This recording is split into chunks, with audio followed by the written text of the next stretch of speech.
Crise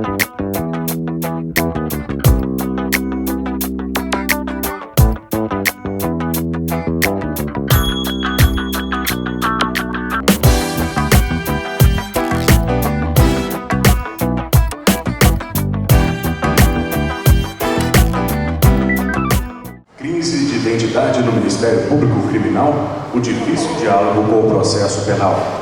Edilson Mogelô Bonfim. A democracia sempre foi para mim um convite e ao mesmo tempo um refluxo. Nunca me fez sentido que o comando da sociedade se desse, por isso que numericamente nada mais é do que um repositório de gente ou de coisas. A democracia não significa, na somatória dos números, exatamente a busca da verdade, é um consenso, é o que nós conseguimos inventar de melhor ao que parece, mas não é exatamente a expressão da verdade. Há quem dissesse, e reza a história, que na Revolução Francesa teriam feito uma eleição para saber se Deus existia e Deus teria tido só 2 votos. Independente da votação, para os que acreditam, Deus continuou existindo, tivesse voto ou não tivesse. Há coisas que não são passíveis de voto. Por democracia eu falo o aspecto quantitativo, e seria como buscarmos no vazio de lá do auditório aquilo que nos falta, mas que nos completa qualitativamente com a presença dos colegas que aqui se encontram, e eu sou o homem qualitativo. O homem qualitativo, ele tem sonhos, algumas vezes irrenunciáveis. Eu fiz na minha vida, como promotor de justiça, algo que dizia que nesses corredores: fui refém da minha história.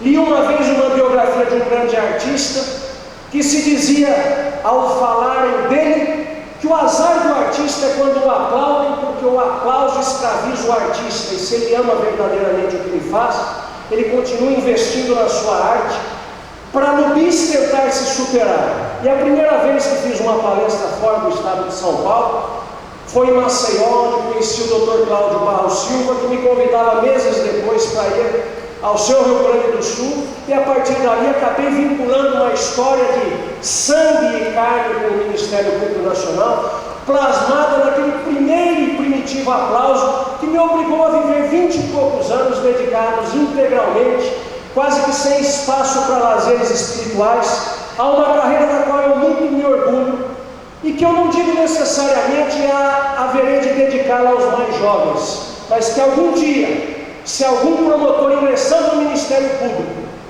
quiser não se espelhar nesse promotor, mas haverá de saber que hoje este que aqui está é fruto de uma história, água que corre da água que já correu, de uma história de grandes promotores como foi Cordeiro Guerra, como foi Roberto Lira, quando os homens tinham lado, tinham bandeira, tinham orgulho de ser, como a dizer aquele filósofo alemão Edmund Husserl, perguntado a ele como vai, ele respondia filosoficamente: eu vou bem, tenho só uma certa dificuldade em ser.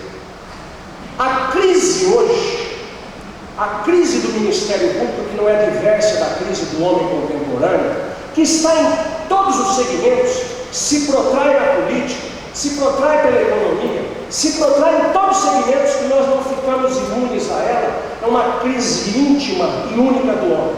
Freud tentou dizer que as nossas neuroses, é a primeira escola de Viena, que as nossas neuroses, que os nossos problemas psicanalíticos seriam frutos das frustrações sexuais. Adler vem depois e tenta corrigir, dizendo que é um sentimento de inferioridade do homem que o leva a estas perplexidades psicanalíticas. E vem depois um judeu, Franco, que diz não, o que o homem hoje fala isso já na década de final dos anos 40, ele que foi prisioneiro judeu dos campos de concentrações nazistas. O problema do homem hoje, diz ele, todos os consultórios de psicanalistas do mundo estão lotados com pessoas que têm um vazio existencial, porque nascem, partem do nada e vão para o nada porque não tem uma razão de ser e não tem uma resposta para a sua existência. E diz Frank: e se eu me mantive vivo, sabendo que minha mulher grávida era encaminhada a um outro campo de concentração, e eu obstinadamente vendo todos os dias os meus companheiros e os meus irmãos sendo mortos ao meu lado, e a morte estava na iminência de me visitar a cada momento, eu só me mantive vivo, porque eu esperava um dia voltar a encontrar a mulher que prometera me gerar o meu filho. Eu me mantive vivo na minha unidade de querer sair daqui, da desgraça, da pocilga que eu vivia, para então encontrar o meu amor e continuar a minha vida. A vida fechou-lhe as portas, a mulher foi morta na saída do campo de concentração e Frankl construiu a logoterapia, o sentido da vida. Qual é o sentido que tem um promotor de justiça quando entra para a vida ministerial? Houve uma época que o sentido não era salarial, era o que se chamava de vocação. Eu sempre evoquei a imagem do promotor de justiça clássico, porque nem tudo é modismo e nem tudo é momentismo. Há as raízes profundas que são a história. Car c'est dans le passé que tu trouveras les sens du futur, diziam os franceses, porque é no passado que você encontrará o sentido do futuro. Quem não tem esta perspectiva histórica está passando, mas não está se posicionando, não está sendo, não está sentindo. Ministério Público da época imperial, quando o promotor de justiça ia sustentar um libelo, está lá previsto na legislação do Império, ele recebe não sei quantos contos de réis, é o maior pagamento para literalmente suar a beca em nome da sociedade. Um promotor de justiça, quando defendia a vida, na curadoria da vida, como se diz, ele tinha um valor social emblematizado pelo salário maior que se lhe pagava. Mas o promotor então foi crescendo, o Ministério Público foi assambarcando funções até ser este grande tutor ou tutelador dos interesses sociais, meta-individuais, difusos, necessários, mas em uma sociedade desorganizada como a sociedade brasileira, e é por isso que nós crescemos. Vá na Alemanha e me diga se o Ministério Público de lá tem os poderes amplos como tem o Ministério Público brasileiro. Vá na França e verá que um promotor de justiça francês não tem os poderes que tem o Ministério Público brasileiro. Vá na Inglaterra, que a Prosecution Service foi criada somente em 1985, e os ingleses prescindiam da função do Ministério Público, porque podiam tudo resolver de uma forma de uma advocacia privada. Procurem todas as sociedades, e o testemunho não é meu, é de um mineiro especialista no direito internacional comparado, que é Francisco Rezec de Mariana. Não existe concepção em país algum do mundo, na Constituição Federal, que tenha se otorgado tantos poderes ao Ministério Público, como na Constituição Brasileira, do artigo 127 ao 129. E não há dúvida nenhuma que as nossas atribuições, os nossos poderes, terão uma tendência natural de se esgarçarem com o progresso social. Você poderá no futuro não ter, quiçá, a tutela da defesa do consumidor entregue ao Ministério Público, mas é um novo organismo que vem a tutelar a proteção do consumidor. Talvez no futuro o promotor não fale, não intervenha nos processos falimentares e se crie um outro organismo para fazê-lo. Os interesses difusos, o meio ambiente, sim, podem haver outros órgãos para fazê-lo. Agora, não existe país nenhum do mundo que tenha aberto mão de uma instituição chamada Ministério Público Criminal. Como o crime pertence à história da humanidade, esta é a nossa razão primitiva, a nossa causa de orgulho, e onde, se você derrubar o tronco, vem abaixo toda a floresta das atribuições ministeriais. Retire poder do Ministério Público Criminal. Mate um promotor de justiça na sua função. O que é matar na sua função? Não trabalhe, promotor. E você verá secar, verá definhar o conceito do Ministério Público na sociedade, porque de todas as nossas atribuições, é a única que a experiência histórica revela-se insubstituível. À medida que a sociedade avançar, nós refluiremos, mas haverá sempre uma figura matriz de um promotor de justiça criminal. Eu não sei se, por razões do destino, mas lendo os grandes advogados que inspiraram a escola romântica da advocacia criminal, por todos os franceses, Tixinien Biancourt, Roger Ferry, Maurice Garçon, René Floriot, o inglês Erskine, o norte-americano Clarence Darrow, Enrico Ferri, o italiano Gennaro Marciano. Eu observo na biografia desses homens, tal como Valdir Troncoso Pérez, que faleceu com seus 80 e tantos anos em São Paulo, ou Evandro Luiz e Silva no Brasil, que faleceu com seus 93 anos no Rio de Janeiro. Todos eles foram advogados criminais a vida inteira. Nenhum desses homens mudou de lado. Evandro excepcionalmente foi procurador-geral da República, mas nunca deixou de ser o advogado criminalista que sempre se identificou. Não obstante, estes homens, e por todos hoje o ex-ministro da Justiça, que circunstancialmente ocupou o cargo de ministro da Justiça, mas desvestido deste rótulo estatal que lhe foi dado, ali está o advogado criminal, como demonstra a novela Advocacia que torna a fazer do acusado em uma CPI. Ali está a essência da pessoa. Não obstante, o promotor de justiça criminal vive hoje um momento de crise. Uma crise que se inaugura nos bancos acadêmicos. Houve uma época nos anos 70 que se quis matar o direito penal.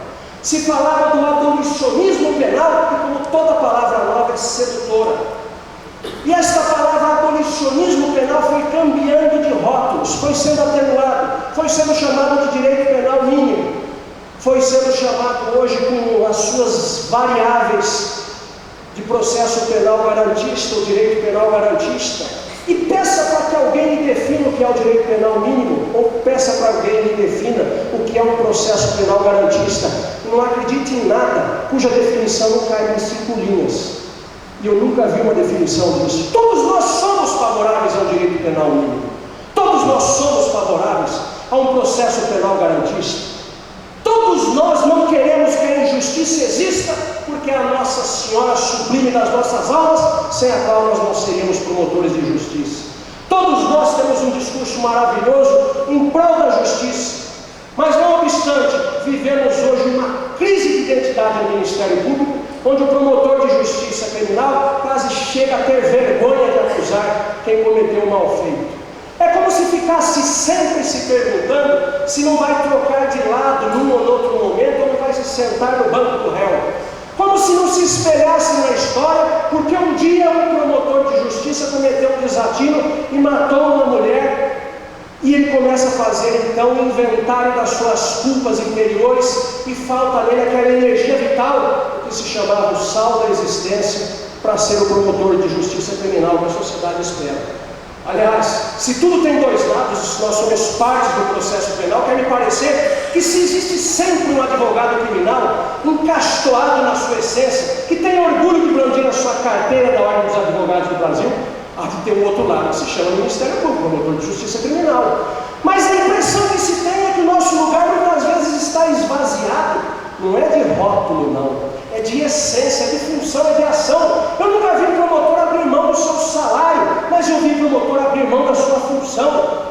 Eu nunca vi promotor abrir mão das suas prerrogativas de promotor, mas eu vi promotor ficar se apiedando porque não foi dado direito a ele de se apiedar. Será que nós todos fomos feitos diferentemente uns dos outros, que a uns é dado responsabilidade, a outros não? Chega em uma comarca onde o seu antecessor foi um promotor que fazia acordos na área criminal sem poder fazê-lo, e tente exercitar a figura de um promotor de justiça agora.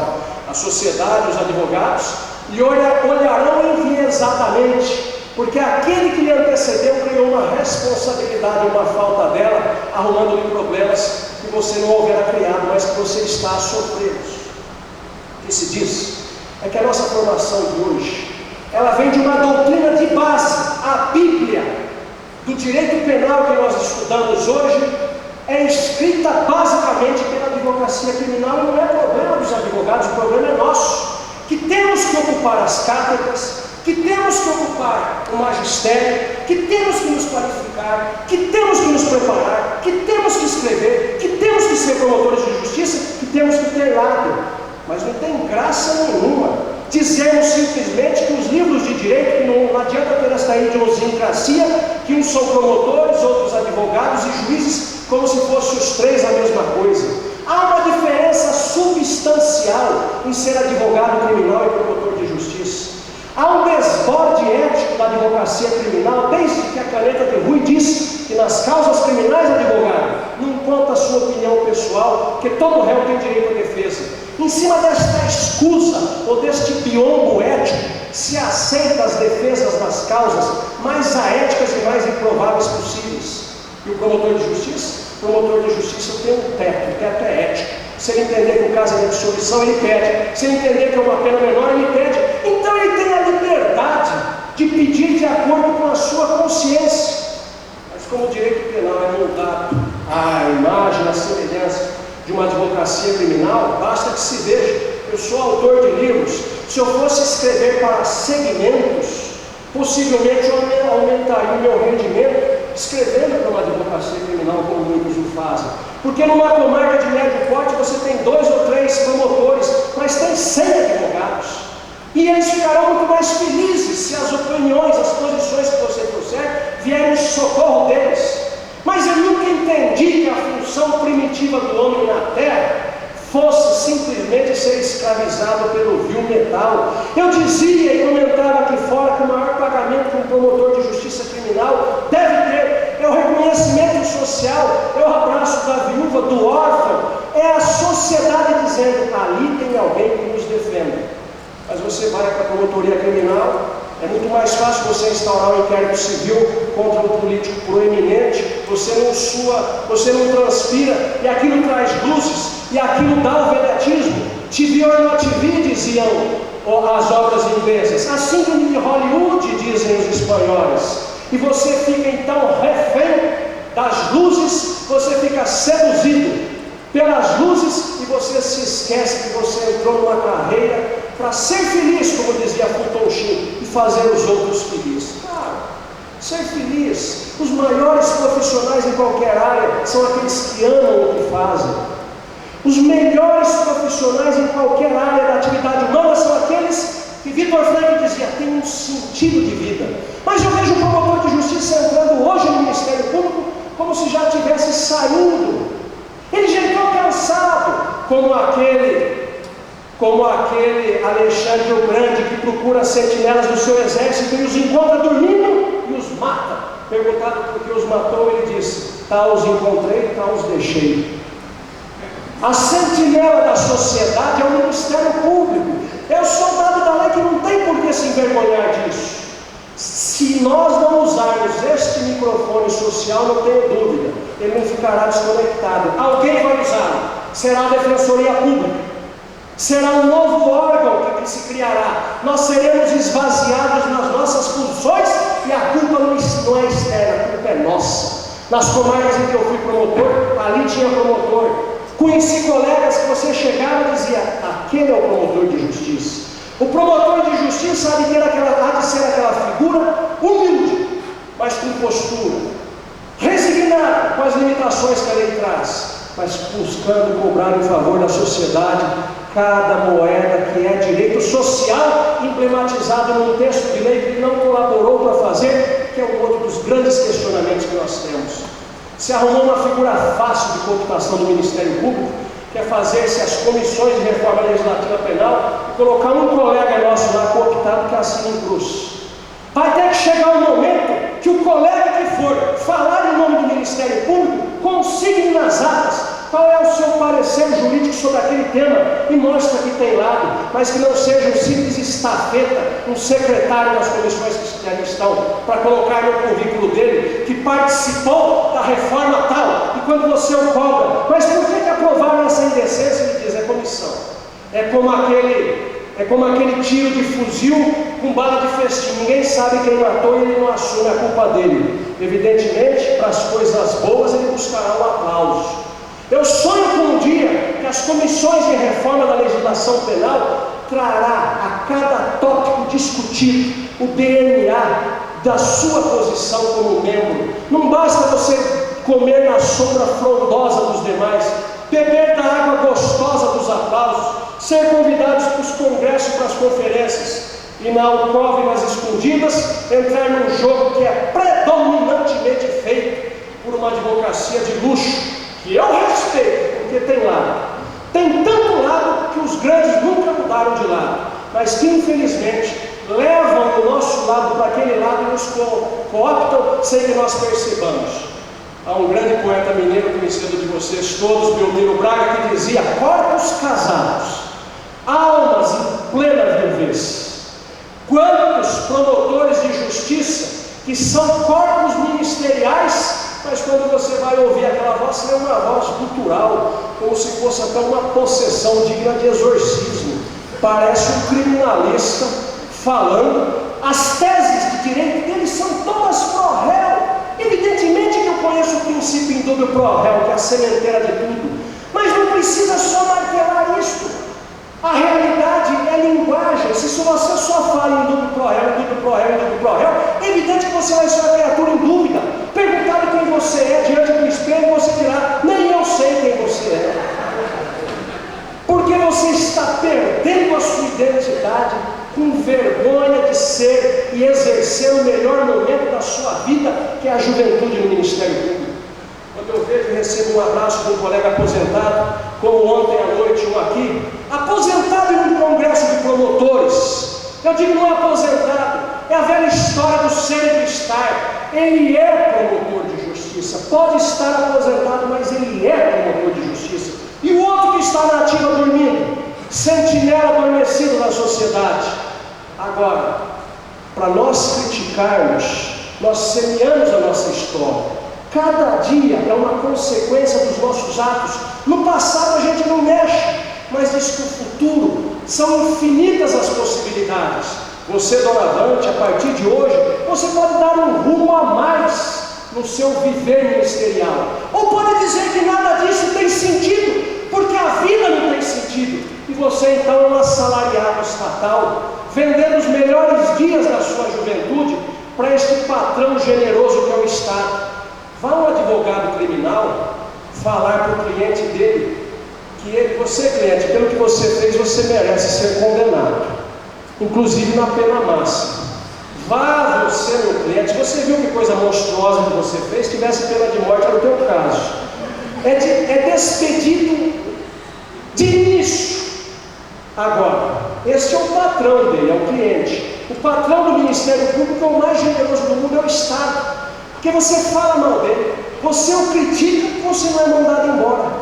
Todo promotor critica o Estado, critica o sistema, ele é o sistema. E o que ele faz para mudar? Criticar o patrão que não o manda embora, ou operar transformações de dentro para fora, dando o melhor de si, se ele tem paz espiritual e de consciência para ser um grande promotor de justiça. Eu, quando aceitei o convite para vir achar fora o prazer e a honra de estar com os colegas em Minas Gerais, eu pretendia seguir o que eu tenho feito na minha vida enquanto palestrante ou conferencista. Aos livros, a dogmática penal. Aos livros, o direito positivo, aqui e ali, eventualmente, com uma pitada crítica. Nas manifestações orais, uma crítica sincera até onde seja possível fazê-lo e até onde vão as minhas forças e os limites da boa educação. Uma crítica sincera, uma diagnose do nosso Ministério Público, pelo que ele foi no passado, pelo que ele é no presente, pelo que ele pode representar no futuro. Quando você faz o discurso do seu opositor, você já está vencido. Não é que ele te convenceu, é que não houve sequer debate. É muito fácil você aderir à multidão, você aderir ao modismo. Vá à França, a terra da liberdade, da igualdade e da fraternidade, e verá que no primeiro homicídio para os franceses, o réu já está sujeito à prisão perpétua. Vá à Alemanha, que esculpiu o princípio da dignidade no artigo 1º da Constituição, e verá que tem prisão perpétua. Vá na Inglaterra, da citizenship, da cidadania, dos ingleses que plantam os gramados de Cambridge, de Oxford, e verão que aos 14, 13, 15 anos de idade, um jovem pode ser considerado imputável, se dá a ele responsabilidade. Aqui no Brasil nós damos direito, nós trouxemos a idade para ser jurado dos 21 anos para os 18. Imaginemos então que bonito argumento democrático que todos podem julgar com 18 anos de idade, um júri de grandes proporções, 7 verdinhos jovens, julgando coisas que até aos doutos seria difícil. Isto não é democracia, isto é arremedo de democracia, isto é discurso que faz de conta. Na Inglaterra, aos 18 anos se é jurado, mas aos 13 já se tem imputabilidade penal. Você cresce com direitos e obrigações de uma forma paralela, e as pessoas têm uma outra noção de civismo, que não seja meramente o ter direitos. Aqui no Brasil, a legislação reformada em 2008 do júri trouxe a idade para ser jurado aos 18 anos, contradizendo que a emenda 45 cobrava para ser juiz para ter 3 anos de experiência. Para ser juiz de direito, 3 anos de experiência. Para ser jurado, experiência nenhuma, mas pior, nenhuma experiência de vida, que bastava ter 18 anos de idade. Por contrassenso, cobra a lei que tenha notória idoneidade. Foi quando eu fiz um hablado, um manejo de palavras, eu disse, estão confundindo notória idoneidade com notoriedade. Aos 18 anos de idade, pode ser atleta e ter notoriedade. Pode ser cantor e ter notoriedade, mas notória idoneidade você não pode ter aos 18 anos de idade. Ou você revoga um artigo ou você revoga o outro. E o Ministério Público Criminal participou? Participa, sem fazer um juízo crítico. E falo com autoridade de causa, que consultado, fiz e assinei as minhas críticas, uma ou outra albergadas, mas com coisas como essas que aí estão. E o que nós poderíamos fazer nesse difícil diálogo do Ministério Público Criminal e o direito penal? Terminarmos com a nossa função é impossível, exercitarmos a nossa função é desejável, ocuparmos o espaço que a sociedade espera que nós ocupemos é o que nós pretendemos fazer. As escolas do Ministério Público de hoje, as associações do Ministério Público de hoje, as corregedorias do Ministério Público de hoje, as procuradorias gerais do Ministério Público de hoje e, sobretudo, as bancas de concurso dos Ministérios Públicos de hoje haverão de trazer, hoje doravante, uma advertência que decorar apostilas de direito penal ou de qualquer matéria de direito não é difícil. Aprender a recitar versículos legais não é difícil.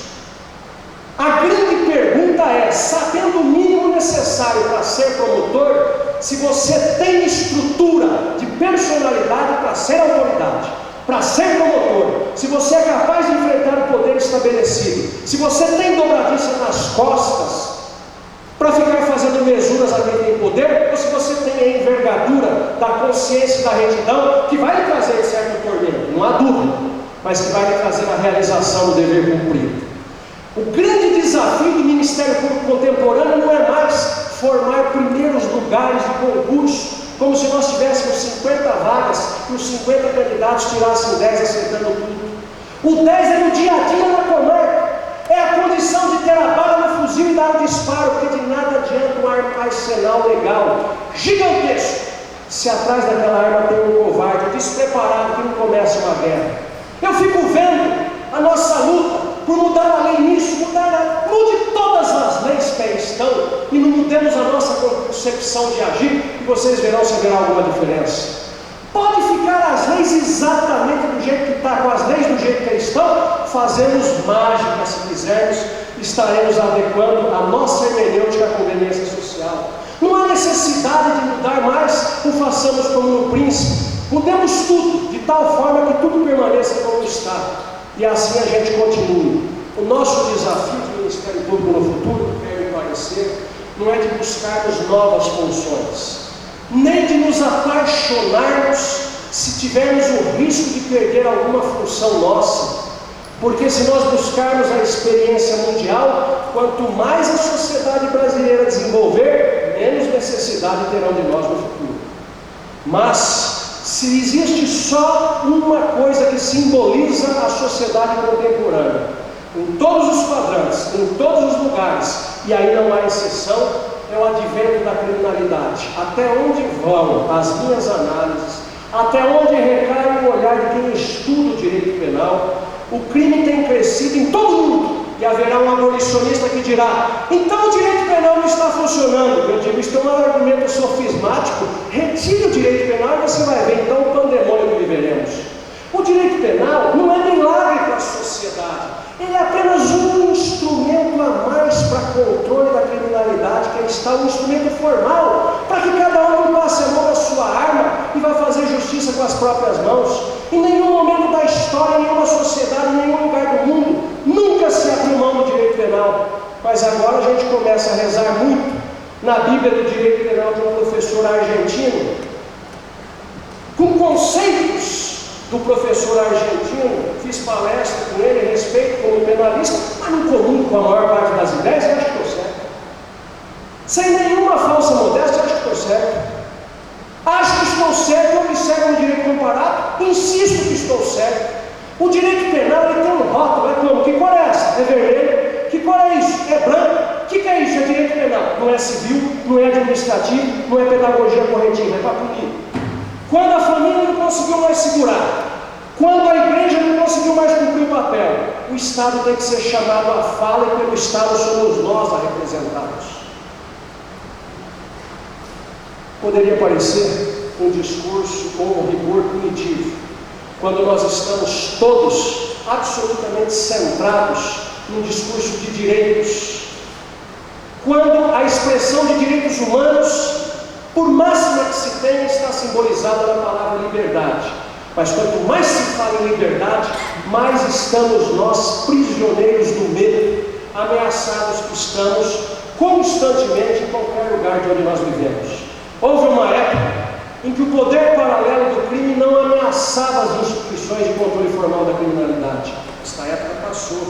Faz 4 ou 5 anos, uma sigla criminosa de São Paulo parou no maior centro urbano do Brasil, e eu estava lá para testemunhar o pavor que a gente paulistana sentiu quando motoqueiros jogavam coquetéis molotovs, atiravam em famílias de policiais militares, quebravam a ordem e, ouso dizer, talvez não tenha seguido adiante, não sei se porque o Estado colocou ordem ou se o Estado fez o que os americanos chamam de plea bargaining, um acordo com o mundo criminal, como se fazia no Rio de Janeiro, para quando vinha um astro do exterior para conhecer uma favela, tinha que se combinar com o poder paralelo da favela para deixar que subisse lá, que o Estado não mandava no seu próprio território. O que eu quero dizer, meus amigos que aqui estão, futuro do Ministério Público, que é a bandeira que se impunha no estado de Minas Gerais.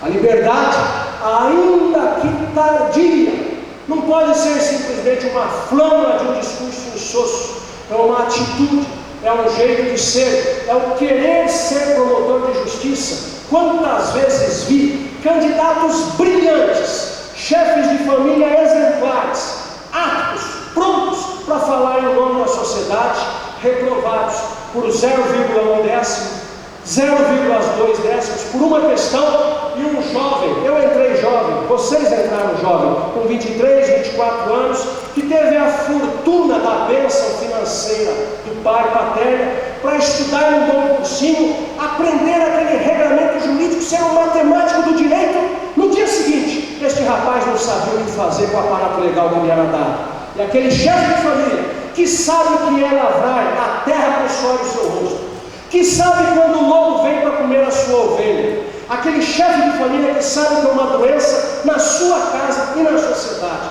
aquele chefe de família que seria uma excelente autoridade, foi reprovado pelas bancas do Ministério Público, que nós lhe perguntamos somente os versículos legais.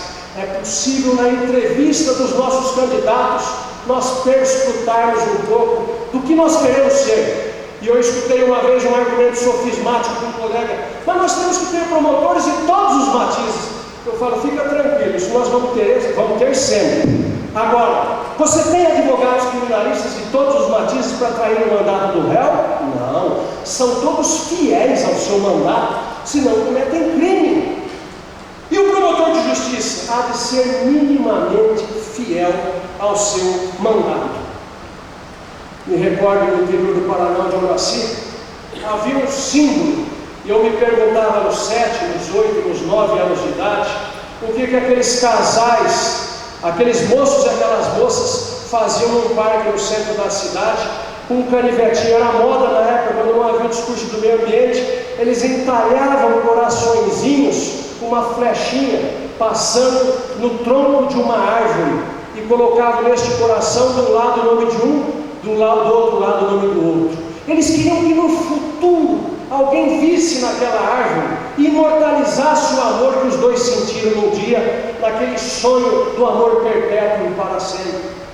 Os soldados da Segunda Guerra Mundial que iam combater em favor do que se dizia ser a democracia ou os valores do Ocidente, no pub inglês chamado Eagle, lá está, nas vésperas do combate, antes de prostrarem os seus corpos nas águas geladas daquele mar, quando do combate, eles iam no Eagle, em Cambridge, tomar talvez o seu último pint de cerveja, e com a ponta do cigarro esculpiam no teto do bar o seu nome. Lá está Peter, Paul e o ano que faziam, 1943, 1944. Eles queriam imortalizar a bravura que eles tiveram enquanto soldados, para que um dia alguém, num momento de lazer, olhando para aquele teto, diria: alguém lutou pela nossa liberdade, alguém morreu pela nossa história e pela nossa causa. Você me perguntava, Paulo, se eu colocaria a minha beca em um vidro. Não, como numa redoma ou como num museu. A minha beca é de ser entregue para os colegas mais jovens, porque esta roupa não me pertence, já foi tomada de empréstimo dos grandes promotores que nos antecederam e que, ouso dizer, tinham lado, tinham orgulho de ser e não escreveram nem no teto, nem no tronco de uma árvore. Escreveram na história o direito de ser promotor de justiça criminal, direito, honra e glória que nós haveremos de perpetuar e não podemos deixar morrer.